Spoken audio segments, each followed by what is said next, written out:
How are you? This is Attorney Angel Lugo. I'm going to talk about guns today in Connecticut. I keep thinking about that Salt and Pepper song, Let's Talk About Guns, and let's talk about guns, baby. But anyway, not to make light of it, this is how I see the gun laws in Connecticut. This is not legal advice. This is just information. So, obviously, guns have been in the news a lot lately, and people always talk about the Second Amendment. And yes, there is federal law talking about, yes, you do have a right to bear arms, but what does that really mean in light of if you live in Connecticut? Well, each state has laws to regulate their guns, and Connecticut is the Northeast, which is, let's just say, it's not Texas. So, if you want to carry a gun in Connecticut, you got to have a permit. You can't carry a machine gun unless you're law enforcement or military. So those AR-15s that you see in the news lately, and those mass shootings, that does not apply in Connecticut because they're illegal. And what we call the magazine can't be more than 10 bullets. That's after obviously our own events that we had here. So, but you can have a pistol or revolver, but you have to have a permit, meaning that you have to have taken some type of safety course, gone through a background search, interviewed with the state police and your local police of the town that you wish to carry. And you can open carry, meaning that you can have your gun, so that people can see it out in public, like cowboys, like you would see in a Western. But if you do that, you're gonna obviously common sense. You don't want to have a gun out because people are gonna react to it and call the police. And then if a police officer shows up, you're gonna have to give them your permit. Show them your permit. They can't ask you for that, and you can be charged with breach of the peace, even though you are allowed to legally open carry. Because if you cause annoyance or alarm, people will know that you have you don't have a tattoo that says I have a pistol permit. So if people see a pistol and you're carrying it out like the old Westerns, obviously that's going to cause someone to call the police. So I would not recommend to open carry. So the other thing that you can do is have a concealed weapon, meaning that if hypothetically, let's say I had a pistol permit, I could have it inside concealed, meaning that it's not visible to the world. And that you can do. But there's a lot of laws as far as what happens or what can happen to you if you don't have a permit or you do things that are contrary to what's allowed. So I do criminal defense, and what I see a lot of is people having a weapon and they don't have a permit to begin with. So that is not legal, and that is a Class D felony, and you can get a minimum of 1 year in jail and maximum of 5 years. It is what we call a Class D felony. Or let's say you have a permit from Massachusetts, and you're caught with a gun in Connecticut or New York or whatever other state.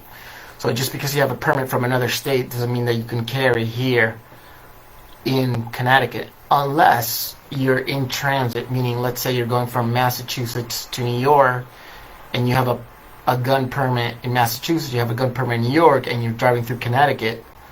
If you're in transit from a location, there's a whole bunch of exceptions. I'm not going to get into the nitty gritty of it, but most people that I see that need my advice or my services is because they don't have a pistol permit to begin with. So that is Connecticut General Statute 29-35. The other one that I see a lot is carrying a dangerous weapon. What does that mean? Well, a lot of people have brass knuckles, BB guns, knives on them, batons. All that is legal. and you can get anywhere from 1 year to 3 years for having what we call a dangerous weapon.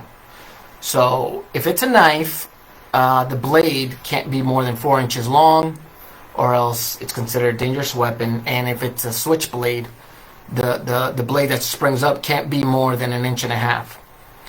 So if you have a BB gun, considered dangerous weapon. Brass knuckles, dangerous weapon. You know, you see them a lot at gas stations or places that like smoke shops. Can't have those on you. That's illegal. The other big one I see is weapon in a motor vehicle. And let's say they find the weapon, they stop the car, they find the weapon inside that vehicle. Each of the people in that vehicle can be charged with having a weapon in the motor vehicle, and that's a Class D felony, and you could get up to 5 years for that. And that could be, you know, that you have brass knuckles, batons, BB guns, knives. It doesn't have to be guns. The other big one that I see is criminal possession of a pistol or revolver, which means that you're a convicted felon, you're not supposed to have a weapon, and you still have a weapon, and they catch you with a weapon on you. They arrest you for having a weapon on you. So if it's called criminal possession of a pistol, revolver, it's Connecticut General Statute 53A 217C. You get a minimum of 2 years in jail and a maximum of 10 years. That's a big one that I see a lot. The other one that I see is possession of a weapon on school grounds. Obviously, you can't have a weapon at a school event or school grounds. You could get, a Class D felony up to 5 years. A lot of times, too, people they have a permit, but they fire their gun. You're not supposed to fire a gun in the air or anywhere, even if you have a permit.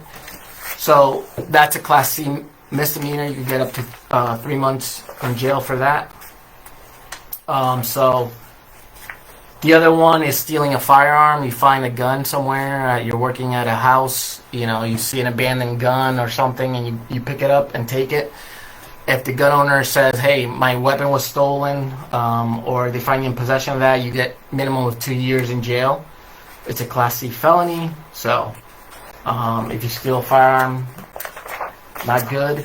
And the other one is body armor. You can't have a bulletproof vest on you. That's a minimum of 1 year. And then the other big one is, let's say you have a permit, but you just lay your weapon around, just throw it wherever it is.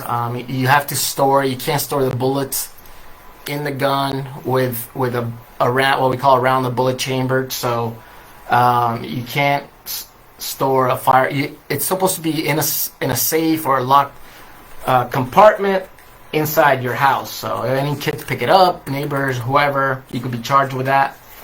And obviously, the last big one is having a weapon and you're intoxicated, meaning that you're drunk.